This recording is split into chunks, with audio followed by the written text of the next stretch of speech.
Hi, I'm Jessica Amir on behalf of Bell Potter, and today I'm with the world's largest fund manager, BlackRock. And today I've got Mike McCorry, who's the CIO of BlackRock Australia, with me, paving the way for what to expect in equity markets in 2020. Mike, thanks so much for coming along. Thanks for having me. So 2019 was a record year for Australian equities and US markets as well, largely fueled by record low interest rates. So 2020 may look very different. So what can we expect, Mike? On the global stage, we see three things that investors need to be concerned about. One is an uptick in global growth. The second thing to talk about is a policy pause. And the third is thinking about what resilience means in a portfolio in a record low interest rate environment. So we start with the first one. If we think about growth edging up, particularly fueled by the US, you've got a strong tailwind coming from low interest rates, a very strong household sector, meaning consumer spending is really strong in driving the economy. But we're seeing a pickup in manufacturing, and broad financial conditions are favorable for growth.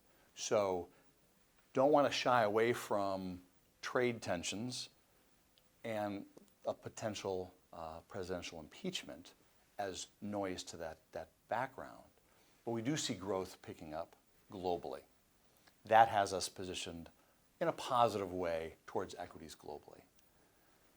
The second key thematic is global central banks are tending to pause on interest rate cuts. If we look at the US in particular, we don't see any rate hikes or rate cuts in 2020. Maybe the next one will be out in 2021. So with that pause and the longer sustained low interest rates, we think that will help drive further growth in the global economy. We'll come to Australia in a little bit because it is quite different there. The third thing we've been talking to our clients around is resilience. What does that mean in a portfolio? Historically, you've had this negative correlation between stocks and bonds have been a nice buffer in a portfolio with the stocks.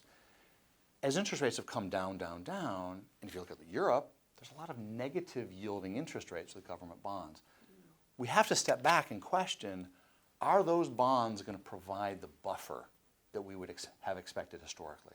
Going forward, are we still going to see resilience, buffering coming from those government bonds in the past? So that's something to think about on the global stage. So those are three thematics we're engaging with our clients on.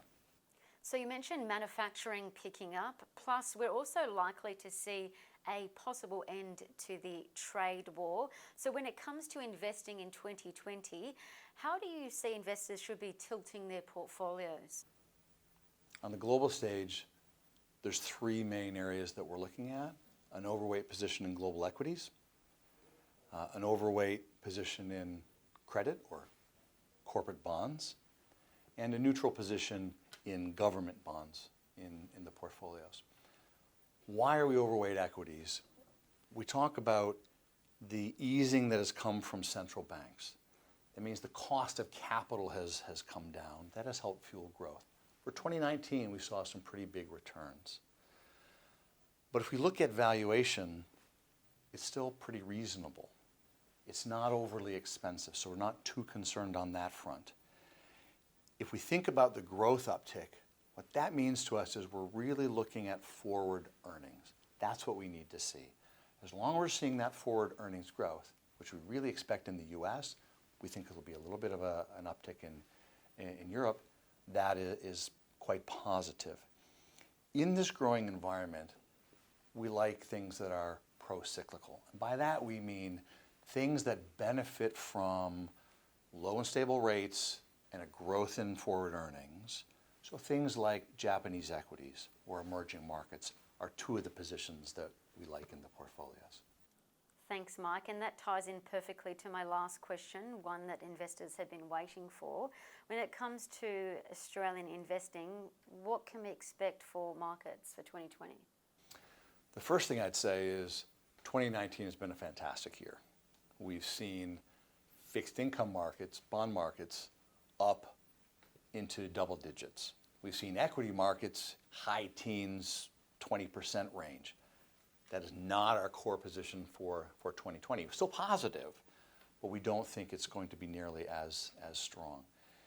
If we think about the economic environment,